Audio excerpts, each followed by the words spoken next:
Welcome to the Memberships and Courses podcast, which is sponsored by Wishlist Member.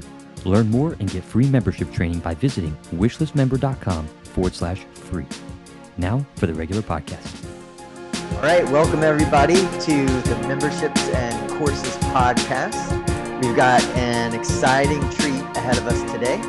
Our guest today has quite a bit of experience in both memberships and courses, and we're going to jump right into it. So welcome, John Childers. Can you just give us a little bit of brief background about you and what all you've done in terms of memberships and courses? We'll dig in more, of course, but set it up for the intro. Well, I've been doing it long enough that I have white hair. It didn't start out that way. I did my first training or seminar, so to speak, in 1982. And that's a long time ago. And there's been a lot of improvements, a lot of money made. I have done so much of the industry hands-on that it's been a real ride for me over the last 35, 40 years. It's been fun. Well, so I've been interviewed on a number of podcasts, and a lot of times I give my background and I talk about when I was a young kid and I was the director of shipping and we were shipping out your home study courses. So what I'd really like to kind of dig into is, how did you even get started into the whole, I guess, course industry? What's the first thing that you can really remember in terms of courses? Well, the first step for me is that I was watching TV and I saw an advertisement saying, come down to so-and-so hotel. We have this free seminar on how you can get rich in real estate. And I had the typical reaction, yeah, right. But I went, and it absolutely changed my life because I signed up. I went to the seminar based on one thing, which has to do with a system. They offered me a 100% money back guarantee if I wasn't happy the first day at noon or something like that. I went there, and as I started listening, you couldn't have pulled me out of that room because I had found exactly what I'd been looking for all my life. Something that works that I could learn. And I signed up. I bought my first property the first week after our seminar. And that got me on the road to what you might say the teaching, because we had an investment club. And the guy said, John Childers bought his first property. John, stand up and tell everybody how you did that. Man, I remember my voice shaking and grabbing the chair in front of me and but I looked out there, and as I started speaking, everybody in that room was hanging on every word I said. And it wasn't because I was some kind of expert. It's that I was one of them and I had done it.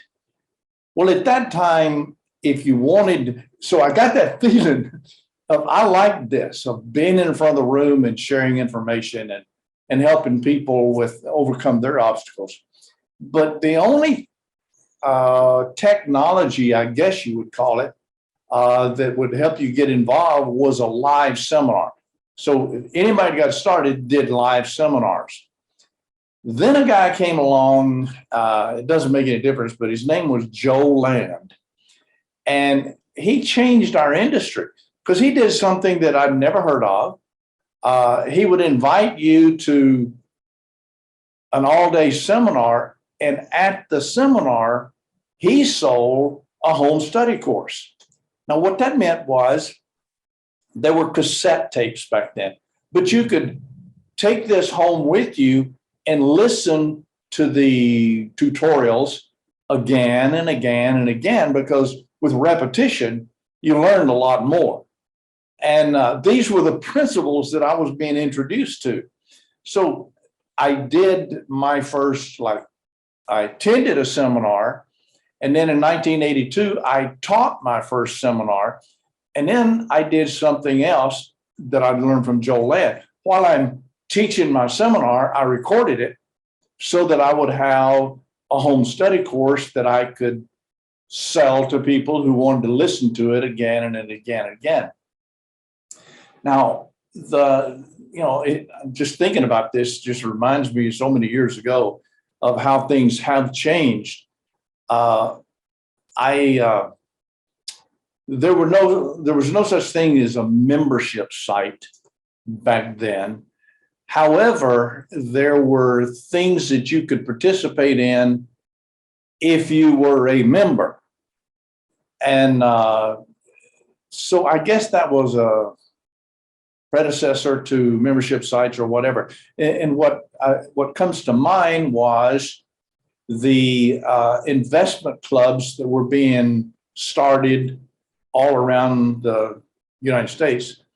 You would attend somebody's weekend seminar, and that qualified you to join the local investment club. And they were cheap. I think the fee was like $25 a year. And I was elected the club president because, well, number one, it didn't pay anything. So it had to be a volunteer. And I liked teaching. So that club grew to being one of the largest in the nation, which was in Orlando, Florida. And I was invited because my club had grown so much to Provo, Utah, to a meeting of other club presidents to just talk about the industry, how it was changing and where it was going. And at the time, I mean, I went because I was invited, but I had a chain of automotive repair shops. So I wasn't headed in the industry of teaching people how to improve themselves or seminar industry or whatever you might call it. I was in the automotive repair business, and I did my investing and teaching at the club just as a part-time task. Well, when I came back from that meeting, I had made critical contacts of people all over the nation, other club presidents that then knew me. So that somebody was putting together a national real estate convention.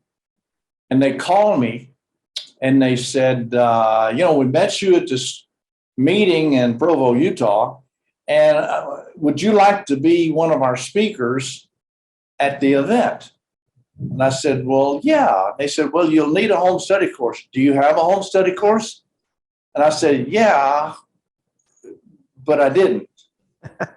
He said, well, send it to me. And if it meets our standard, I can get you booked on this convention.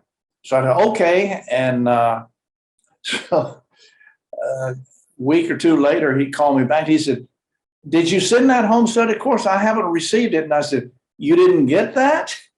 I said, well, let me double check that address and I'll get you another one.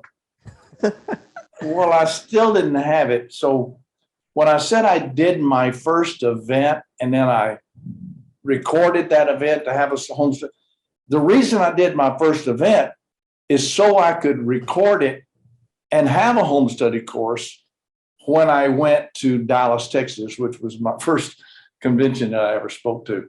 But I bluffed my way into the industry, which is kind of a fluke. Wow. Okay, so there's a lot to almost unpack there. Okay, at that moment when you were asked to stand up and start talking, it's almost like something clicked when you said people were just listening to you. That wasn't really your first exposure to courses at all. So I want to go even further back where you were on the path to studying home study courses, not necessarily in real estate. What's your first memory of when you're like, okay, wow, I can study somebody with a recorded message? It was the minister where I was going to church had a part-time job selling Nightingale Conant home study courses. I guess you'd call them a home study course, but they were just recordings of motivational speakers. And I bought that for $350, which that would have been in the early 80s. So no telling what that would have been today. But that was my first purchase into learning material. And it was awesome. I mean, I still have them today, by the way. I was going to ask you about that. I was actually talking about these the other day because every cassette was in its own binder. And I was wondering if you still had them. Well, I think I do. But what I have done is I converted the technology from cassette tapes to MP3 files, a digital audio, so I can listen to them still today, because they are just as perfect today as they were when I bought them in the early 80s. They're applicable in every way. But that was my first introduction to, as a student, understanding that the results in my life are up to me. And if I want to get positive results, I need to put something into it. It means I needed to start studying this material. I'm not a good reader. I go to sleep reading, but I could listen to these audio cassettes or audio messages. Let's say that's more appropriate today. In my car, I had made the decision that I would go turn my exercise of driving to and from work into a learning exercise instead of a tedious task. And that helped me immensely. So if I would get new ideas, I mean, at our investment club, other people had bought home study material and we would share. You know, here, let me give you some of my Earl Nightingale tapes and you can listen to them.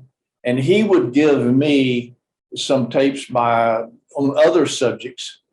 And I did that with other students. And then by sharing, we learned without having to invest any more money.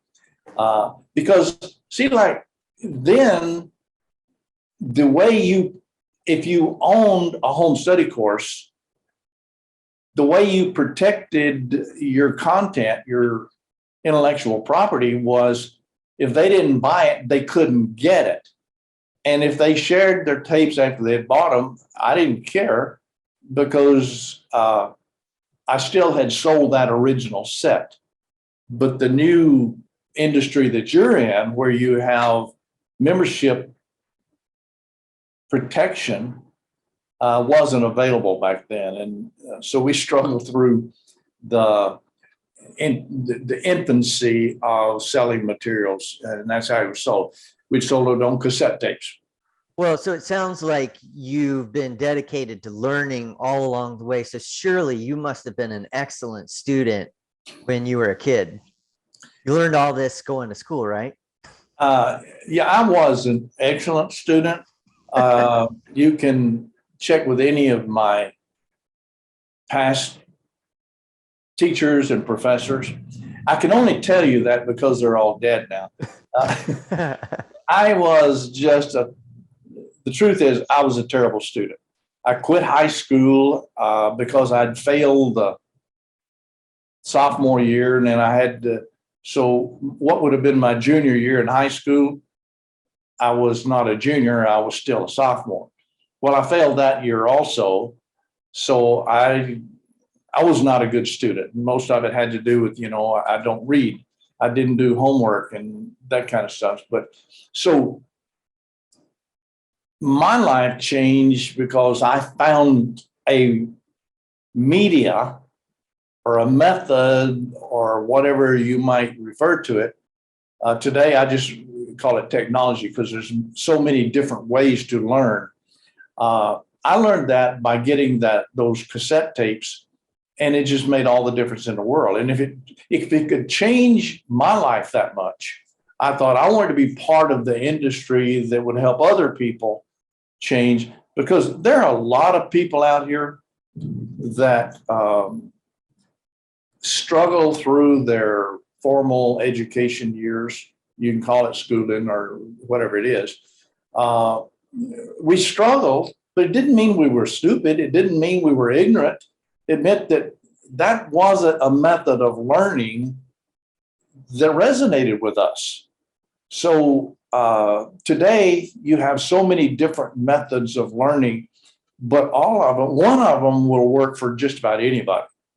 I can guarantee you that. So let's go back to where you said, oh, okay, yeah, I have a home study course.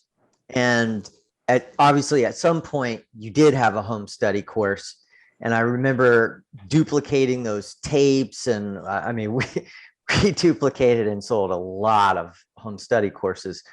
But let's go back to that very first one. And you're saying, okay, I have to get started. I have to do the first one. How did that whole process go? Like, what had you been working on the curriculum for a long time, or like, how did you take action to get your very first course completed? Well, my first course, there was a book many years ago. The first book I ever read on real estate investing is How I Turned $1,000 into $1 Million in Real Estate in My Spare Time by William Nickerson. It was just a classic in the industry. Well, when I decided that I wanted to, it was on how to invest in apartments, but I took that book and I looked at the table of contents and I wrote down his table of contents because my mindset was, I need somebody that's done this to show me what order you would teach subject material. So I took his table of contents and I just made an outline. And of course, his course was on apartments, and I didn't want to teach apartments. I wanted to teach what I had done. But what I noticed is the flow of information was the same regardless of, I mean, every course you teach has an introduction. It has a how to get started section. It has tools you will need. It has research you need to go through. Well, see, this is in the table of contents, but then, so I just would look at that and I would talk about it. So when I did my first course, that's how I outlined it and got it. I took my advertising agent from the automotive repair business came to my seminar and recorded the whole thing. And back then, by the way, this is just a deviation. To edit an audio file, you had to go in and, because all the tapes were on a big reel, you would have to go in and cut the tape and cut out what you didn't want. But if you tried to insert something in there, that was just because the audio volume would be different on your new recording. So editing was a major problem and expense. So when you were going to a studio, very few people ever went to a studio. And there's a reason, and it has to do with human nature, I believe. I had several friends, they would rent a studio and go and say, I'm going to record my seminar. And they'd get there and they'd start off and they said, hey, no, hold up. And there was always something, because they knew that they could restart. If they made a mistake, they said, okay, time out, let's do that again. But when you're doing a live seminar, you never say, okay, no, everybody, just forget what I said. Let's start that again. You don't do that. When it's live, you teach from beginning to end, and there's no editing out anything that you did wrong. And I liked that. So I did my first seminar recording that way. I got my material all lined up by taking a proven book and using its table of contents to give me the correct flow. And it's it's almost like this interview where if you give me a topic, I'll talk about it. And I can go on and on and on. And years later, I was teaching people how to be a speaker and how to do their own seminars.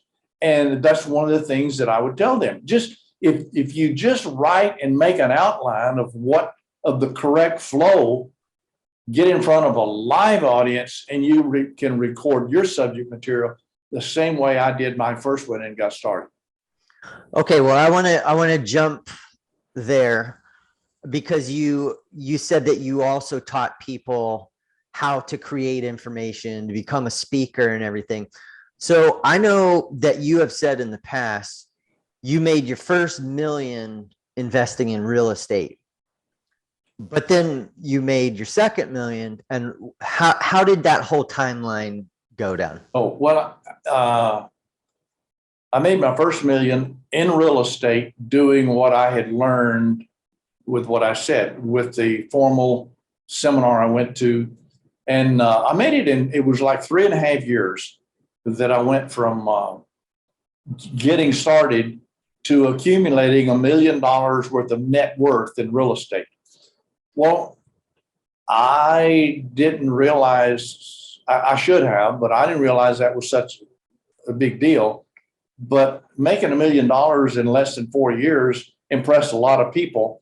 And so I started selling my home study courses and hit the road doing what we call the seminar circuit, selling this information. And I made way more money teaching people how I made my $1 million than I did making the $1 million in real estate. So if I was mentoring somebody today and they were just getting started, I will tell you that there are two methods or two industries or big picture areas that you can become as wealthy as you want to become.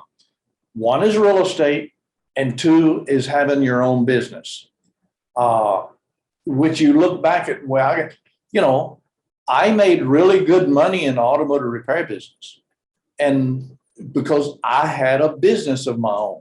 Now, then I made good money in real estate. So that's how I made my money. Now, where I made really, really big money was teaching people information. And if I was telling anybody that's getting started today, I said, you need to, if you want to get into big money, learn something that has value and start teaching it to people. And the profit that you'll make is just phenomenal, especially today with the internet, which obviously you're not only familiar with it, you're an expert in that, which it wasn't around when I got started. And so most of my knowledge about our industry was learned in the infancy of the information selling business. Got thunder here, so it's light out there. Oh, okay. Yeah. So you made your first fortune investing, your second fortune teaching people how you made the first fortune, and then your third fortune was taught how you made your second fortune. It's pretty much it. Yeah. Yeah. When I think about it like that, a lot of people will ask me, said, yeah, well, I thought you made your money. People go to a seminar. Let's say that I'm doing a seminar on how to invest in real estate. They say, yeah, well, it looks to me like you're making your money in a seminar business, looking $5,000 for this training. Well, I never apologized for that. I did. I made my money in real estate, and now I'm making my money teaching you how I made my money in real estate. And you can do both of them. So I was just upfront with people because I didn't know how to answer it other than just tell them it's true. I made my first money in real estate, my first $1 million in real estate. I made a lot more money than that teaching people how I made that first $1 million. That's awesome. So let's go back. So the podcast is about memberships and courses. And you talked how, I'm not saying you're old or anything, but you have been around for a while, right? You've seen a lot. So I will admit to being older than you. Okay. That's a good thing, I think. So we're talking about the memberships, like with the investment clubs and stuff. And then you and I started your first membership, and we did deliver it online, where you taught people I think it was called Late Night with John. Do you remember much about doing Late that? Night with John, I started it. There was a, quote, new technology that came out, which was telephone conference calls. And I remember my friend telling me about that he's going to build his whole business around these conference calls. And I said, well, how does that work? And he explained it to me that you give people a phone number, and this is how you protected your content. They didn't have that phone number unless they paid you for a membership.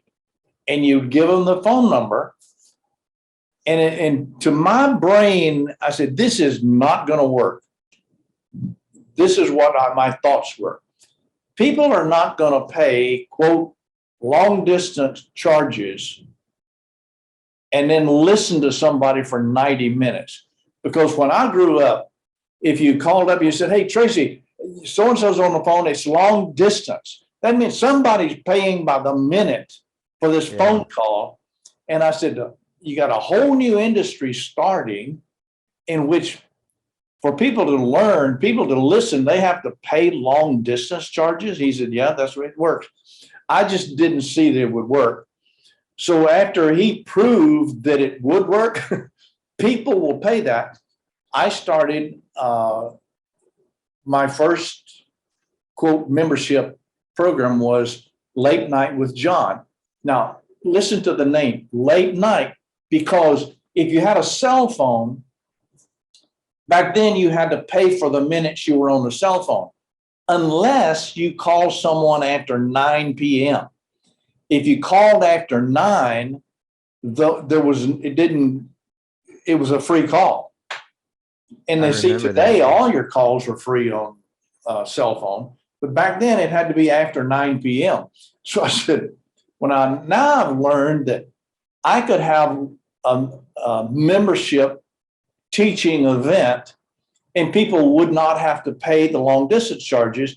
I'll just make it at 9 p.m.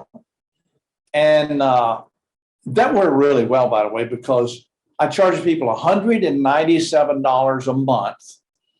And I think we had about 100 people. Well, then, when you think about it, that's $20,000 a month. But now, that may sound great, but I had to work 90 minutes every week to earn that. And I'm doing this from my farm in Fulton, Mississippi. Well, that worked pretty good. So I had started a live event on called the $1 Million Speaker Training Program, in which I would teach people how to be a public speaker and how to go into seminar business.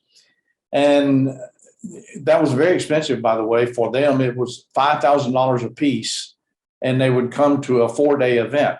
Well, while I'm at this event, I said, now, if you'd like for me to work with you on a continued basis, I'll do that. And the way it works is we have this conference call once a week, and I'll answer all your questions and I'll teach you and all this.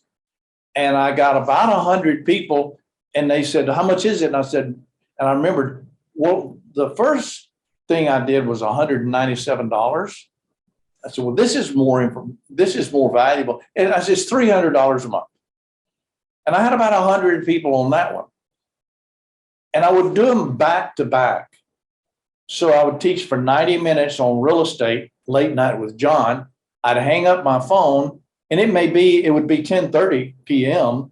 and I'd dial the other number, and I would do Speaking with John for the next 90 minutes. And I was making about $50,000 a month. But once again, now I'm having to work 103 hours a week now. So I've doubled my teaching time, but I more than doubled my income.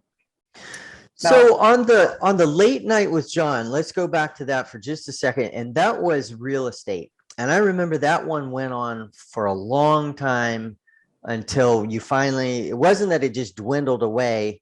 It was that you're like, I just don't think I want to do this anymore. Do you recall anything about that on how you decided to end it?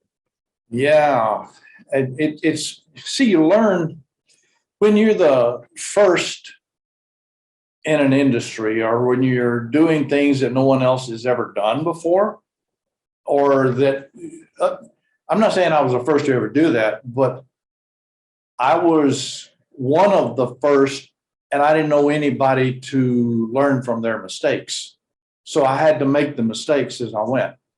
And I did these calls, like I say, back to back. And then it got to be kind of Thanksgiving time, if I recall. And all the mistakes I had made, and I need to share with you what those were because they were major. After a certain number of months teaching new material every week, pretty soon you run out of things to talk about. And I'm thinking, now what am I going to do? I didn't want to lower the quality of my program by teaching crap.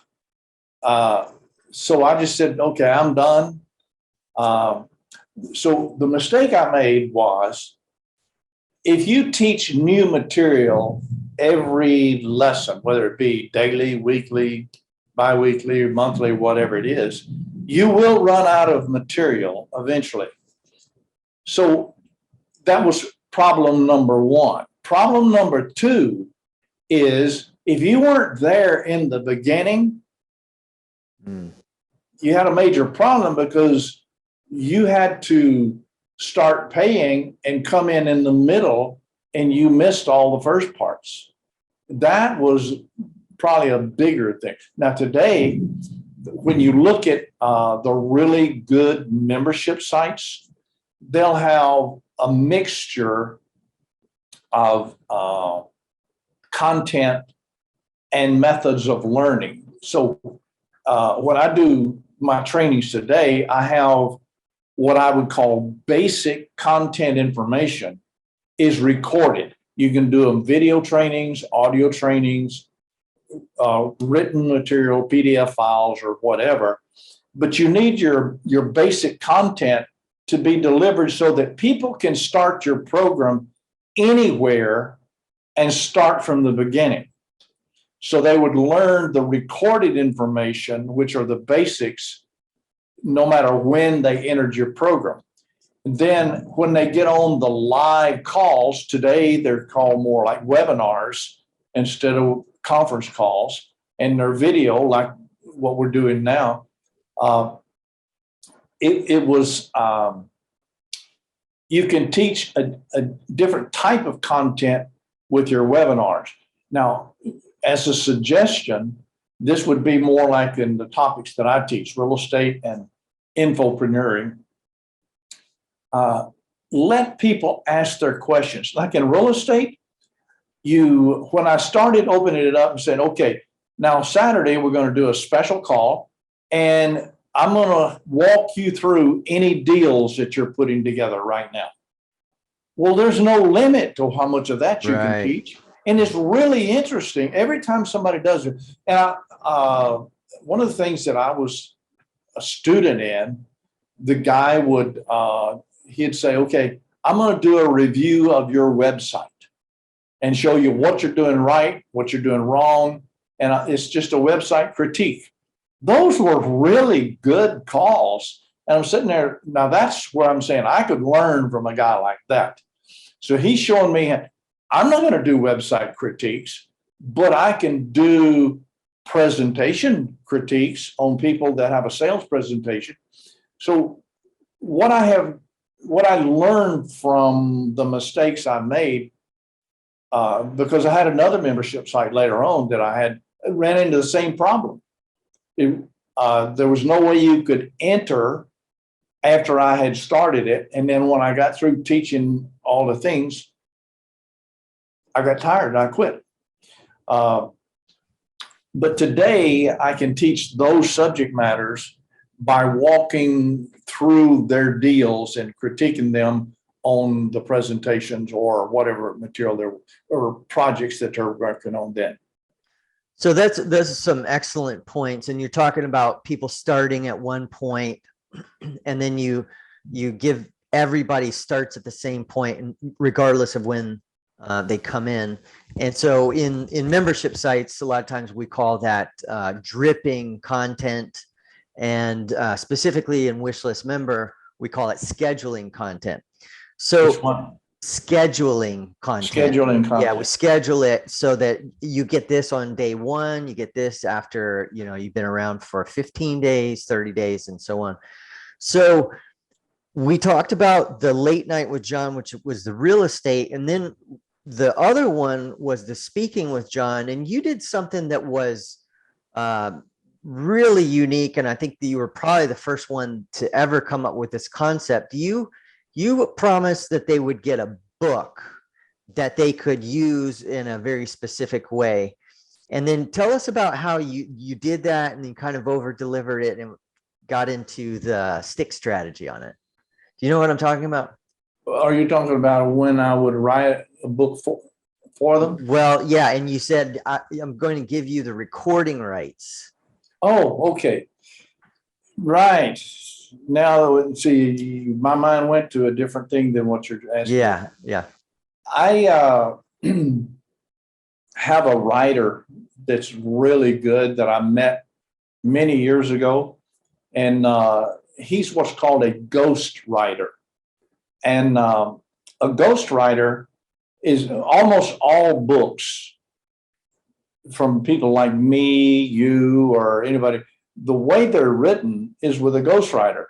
The writer, who's excellent at that, sits down with you and they interview you and get your quote content out. Then they format it by writing it out in a great manner and where it's correct English, correct flow. Everything is perfect. Well, I had paid this ghostwriter.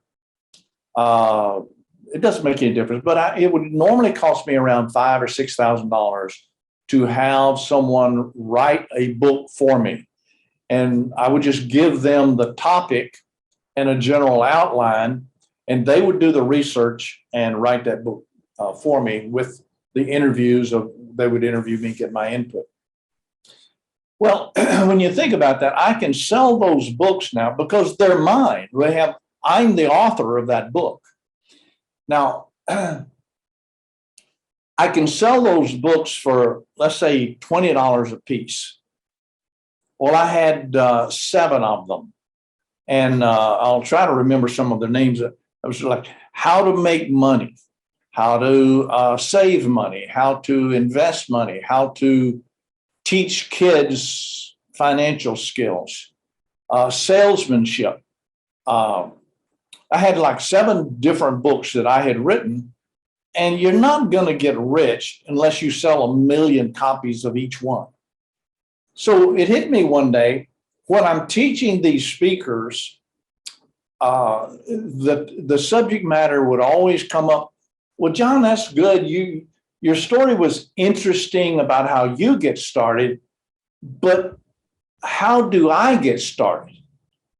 Because I'm not an expert in any. I'm quoting my students now, what they're saying to me. They said, I'm not an expert. Who's going to listen to me? And then I don't have a course. And I said, well, I have something for you. This will cost you $2,500. But what you get for $2,500 is I will give you a course on success principles. Sit down in front of your recorder and read the darn thing out loud with your voice and record this. Now, this, remember, Tracy, is at a period of time before video recordings, in which people wanted the audio lessons on cassette tapes or MP3 files so that they could listen to this material. Now, bearing in mind, my students are sitting here. I've already told them how to come up with their content. I've told them how to write their own books. But if you would like to utilize everything that I've already done, all you need to do is change the title to something that you think is more appropriate and take my name off as the author and put your name on as the author. But wait a minute. This was a change. You do not have printing rights. You have recording rights to my material. So if you paid me $2,500, I sent you 7 books that are courses. See, the thing is, anything that's a book is also a course if you deliver it that way. So now all my students that paid me $2,500 had 7 different courses. And these courses, the ones who finished this were sitting there. That was the quickest way for them to come up with a $5,000 package, which was what their ultimate objective was. If they offered 7 different courses for $5,000, and they don't have to develop the course. They just sit there and read out loud the script that they had purchased from me. Today, you could do the same thing, and I actually may do this sometime, but you would have to have a teleprompter, and the students would need to read from the teleprompter and record themselves both with audio and video so that their new product would be video trainings, which is more interactive. So that's an interesting point right there. And it's not exactly what I was thinking that you were going to say. And it brings up a really important thing, that sometimes things start one way and then they evolve and they turn into something else over time. The way I do remember that you did that, and I kind of totally forgot. The one that I really remember was, I guess, maybe when you were first getting started with the books and you didn't have all of them, and it came as part of the membership site, and you promised, I'm going to give you a book that you can record. And they had signed up, and then you said, by the way, I also am going to over deliver and give you half of another book. Are you talking about what I did to Stu? Yeah. Stu McClaring, your business partner, moved to Fulton, Mississippi, and worked here in the office for almost 2 years as an apprentice. And I remember he just would devour everything that you would teach. And he was on the calls as a student on the, I think it was Speaking with John calls. Mm-hmm. And I said, okay, now see, I did this because membership would start dropping off. And I said, okay, here's what I'll do. For those that pay me each month, I'm going to give you a course that you can record. So this is how I actually learned what I just told you I did with the 7 books. I took one course, and so I would send them chapter 1. And so if you're taking notes right now, write down lesson 1. That's the only difference. I changed the word chapter to lesson, and now I had a course versus a book. Okay, so week 1, people that just paid me $297 to be on Speaking with John. And if they don't like it, they'll drop off.